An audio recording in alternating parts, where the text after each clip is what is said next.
Hello everyone, and welcome to a video where I'm going to kind of dive into my development stack, and we're going to start a conversation of why you shouldn't be using a database and why, if you are building out applications, especially in Python, Dash, or Django, I would highly recommend focusing on business to business, and I would recommend to everybody to avoid business to customer, as those are very hard to build out. It's so much easier to start a application business that is focused on basically filling a need for another business.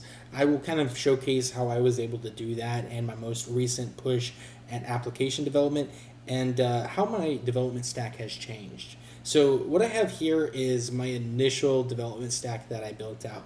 I primarily started exploring a few different things that I wanted access to.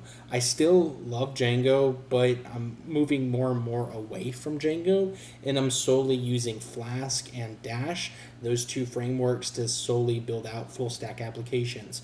And I'm able to do it much faster, and the design and the UI is much more sophisticated, as I will showcase.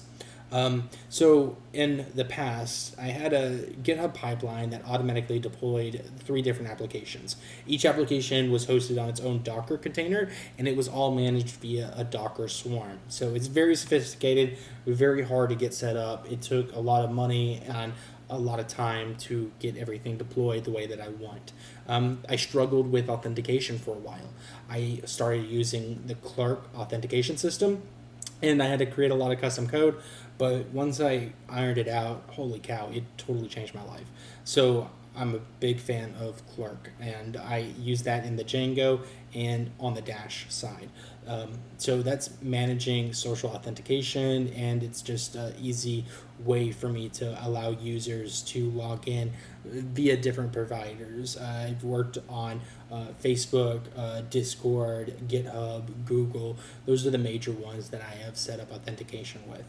So outside of that, in my Django application, I'm using a Django Ninja API, which is really awesome for some of the specific things that I'm doing. Because I am selling components, I need a way of verifying API keys. So if you buy a component from me, and if that component requires an API, having a way to store that and then to check that, it's only accessible if you have an API associated with a home application that never goes down. So in order to do that, I have precautions set up to kind of help mitigate that. The Django Ninja API is the foundation of being able to verify API keys, and then those are getting saved via a Postgres database, which the API has access to check and to verify from. So the initial setup that I kind of started going with, I initially created a Django application that was an e-commerce site that was separate from the Django backend. So these are 2 different applications. This one was primarily focused for my Dash application. It's still in development, but it's more of like an exploratory, just seeing how far I can get, just challenging myself to learn new things. So these 2 applications, the Dash application, the Django backend, they are very closely related. Now, for all 3 of these applications, I am using Grafana on the back end, which is phenomenal. I love it. It allows you to look at the logs in production. So if anything goes awry, you can basically help use this to debug what is going on in the deployment process, in production. It's just a very useful tool. So outside of that, I initially started my e-commerce site using PayPal. I started moving away from PayPal, and I'm using Stripe. The rates are a little bit better on Stripe, but primarily it's amazing to work with. The products, creating the documentation, all that, it's really nice and elegant. So yeah, as far as AIs, I'm using Claude extensively when building out my applications. As far as integrating AI into my applications, I'm using Gemini because the payment of this API is pretty reasonable, just depending on what your use case is. So I'm pairing Gemini with Google Maps API in some regards on some of the stuff that I'm exploring, and that's been a really good fit. I also have a separate application which is just documentation. This is also in a Docker container, but it's not related to anything in the stack. So one of the things I'm recently doing is I'm replacing this Django e-commerce section. So this was a good application. I used Django Oscar, which is a template which gave me a good runway, but there were some limitations to it. So with that, I want to introduce you to the newest setup. I was kind of doing some research, but anyway, I talked about this in my last video. This is a really powerful application that I built out that doesn't have a database. It isn't necessarily, it's using a little bit of the API, but it's more to generate API keys from the Django backend to help verify a purchase was made from an API key like -doc API key or -planet API key. And then whenever you go over to orders, it will automatically generate those API keys on order. So one of the issues that I had in the other setup was it wasn't designed in a way to automatically be able to allow the user to download what they ordered or to automatically generate an API key. So this is a big change for me, and it makes my life so much easier because I don't need to follow up with orders.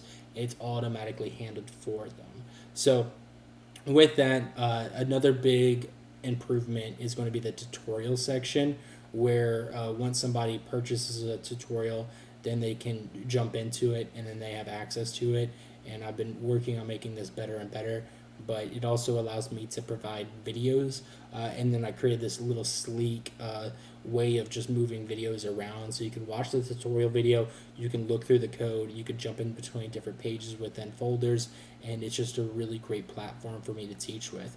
I also used DCC Markdown in the Dash framework, which allows me to generate basically Markdown text within the Dash application. So this is solely a Dash application. So the Markdown looks really good, and it's just very professional. So other than that, we have the cart over here. We have authentication on the right-hand corner. That is going to be a clerk, and there's the products. So that's pretty much everything in this. Now, when I was initially making this video, when I started talking about creating business to business, this is inspiration for you. This is my next approach of trying to hit businesses where they need support. One thing that I did is I built out a full stack application focused around the restaurant industry. So I kind of wanted to use this as a starting point for me to kind of build out further. But what I have here, I feel like is very impressive in the time frame that I have started building this out. So whenever you initially go up to the page, you get the products that are available. All these products are generated in Stripe, and I could either go through the Stripe website to generate them, or I've also included in here in the admin directory a manage product section, which will allow you to just create products from the application itself. So with all these products, there are a few things to account for whenever you're trying to tackle a business-to-business POS system. You're trying to look at when a product sells out. How are they going to manage that? So I created this availability. So if you click on it, you give it a second, then it's going to take this product off the menu.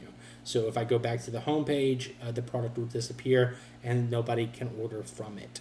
I also created the settings so that users can add more images to products.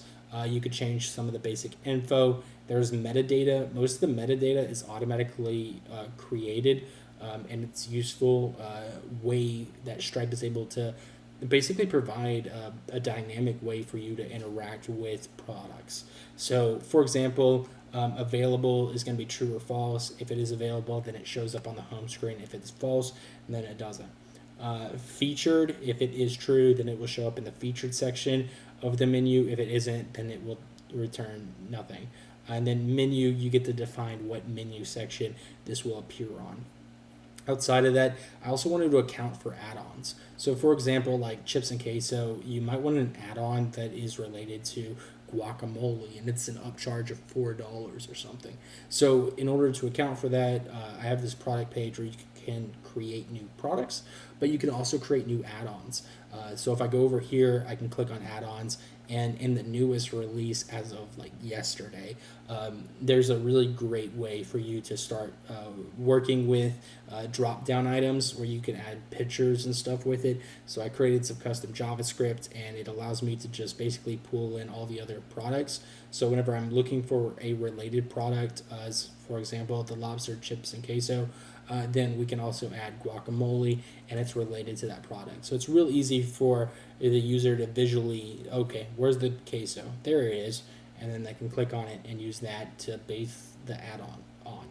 So this is really cool, and one way that I kind of went about making this a dynamic application. Now, outside of that, I wanted to create a way for the user or the owner to manage orders. And I'll create a payment real quick, and we'll kind of walk through that. Okay, before we do, let's talk about shop hours. So this could change. Shops close for different reasons. It's good to notify the person that is viewing the application of when the hours are. This does that. It also prevents orders from happening if the shop isn't open. So currently you can see that the shop is open, and it says it's open till 22, which is going to be kind of like military time. But I created a conversion to kind of help translate that, so it's open till 10 p.m. And so let's kind of create an order real quick. I'll order the lobster grilled cheese because it's delicious. And then we can see that the order was placed here. And then actually I'll order one more thing because I kind of want to show, it's not even this one. Which one is it? It might be this one. Yeah. So for add-ons, this is an add-on that I have. If I wanted to add extra cheese, it's $2. And as you can see, the add-on is within the pop-up, and then it gets added. So extra cheese, $2. So yeah, it accounts for all that, and it makes it real easy for the person to basically make their purchase. Then it redirects. It redirects to Stripe. I can't talk nicer about Stripe. So I'm going to basically pay without the link, and we'll just create this together real quick. This is working within the sandbox, so I'm just going to do whatever. So I'm going to make this purchase. It equates for taxes, as you can see here. So I was able to set that up. Then whenever the payment is made, the user gets a confirmation that their order has been placed. Now in the orders section, this is something that the user has access to. They can see their past orders. They can see the total that they have spent over time. So this person has basically purchased 2 things from the restaurant. Then I made this quick button to order again. So if I click on this button, it orders the same thing again. So if you're ordering for a family and everybody, they want the same thing, this can make it easy for you to quickly just repeat the order of last time and just quickly check out. So now we will go into customer orders. This is only granted to the owner of the restaurant. But as you can see, here is the order. I can click on this, and I can see that the lobster grilled cheese is the item that they ordered. So I can start making it, Then I provided this link, which provides a quick button to call. So it's like a call button.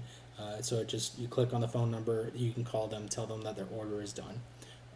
Then this status time, it changes depending on how much time has passed.